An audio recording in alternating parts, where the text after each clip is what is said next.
Hey there, this is the Ozone. I just want to show you how to fill piggyback shocks and bleed them.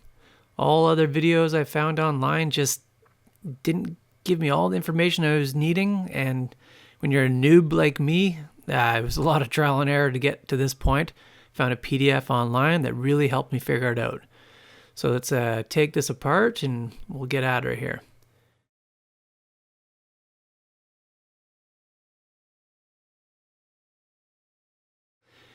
Okay, now grab a good tight grip on that. Twist the top cap off.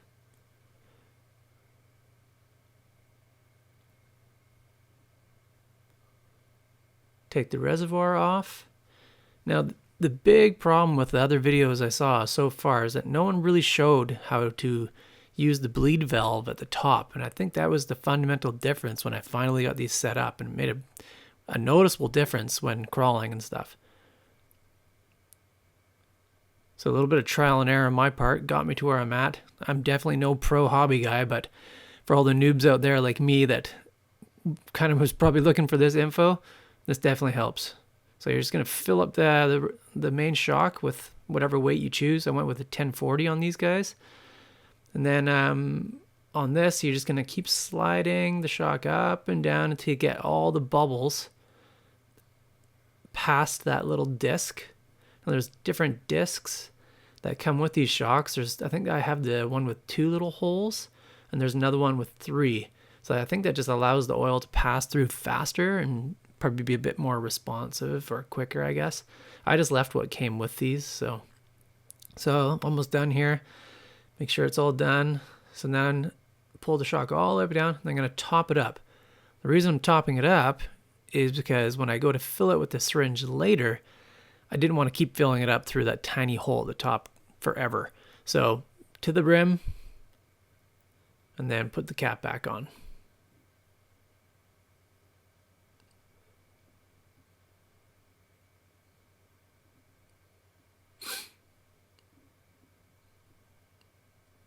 All right, so just screw that guy back on. Get it hand tight.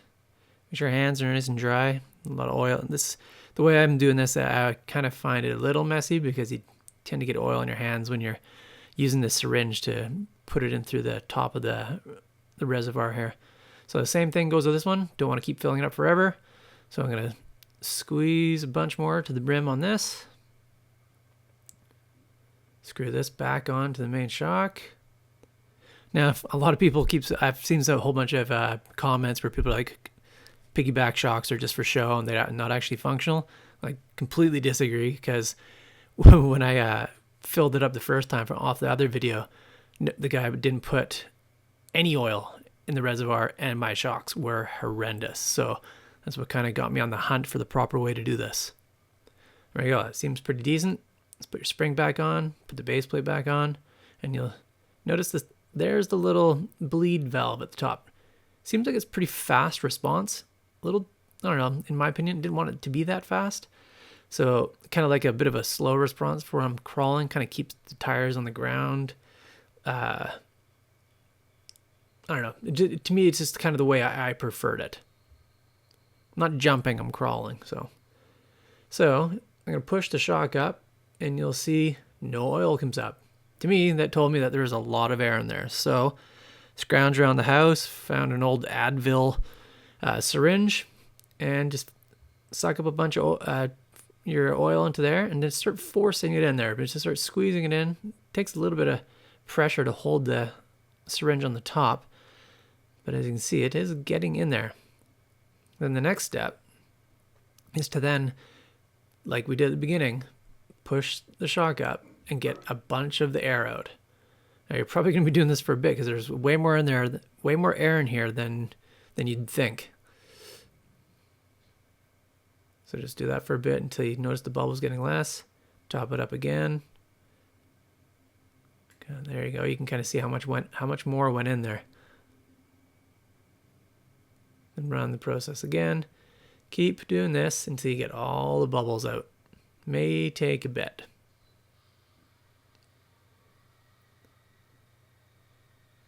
There we go. It's getting a little better. See if there's a big bubble. And a whole bunch more bubbles. Let's see when, there we go. You can see the full oil coming up now. There it is. Perfect. It's getting better. So another big bubble. That could just be from the shock coming back down. So what I do here is I kind of squeeze the shock to almost the bottom of its travel. So I'm going to get it right down, maybe like a 1/4 inch off the bottom to about there. The oil comes out the top. Just hold it there so the oil's right at the top. Then screw the cap on.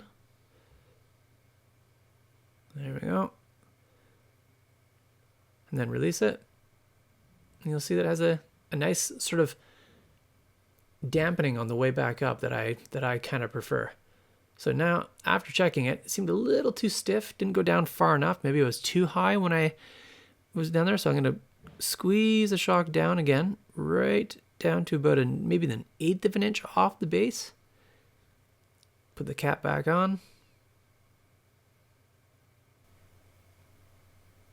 Tighten the cap and check it out.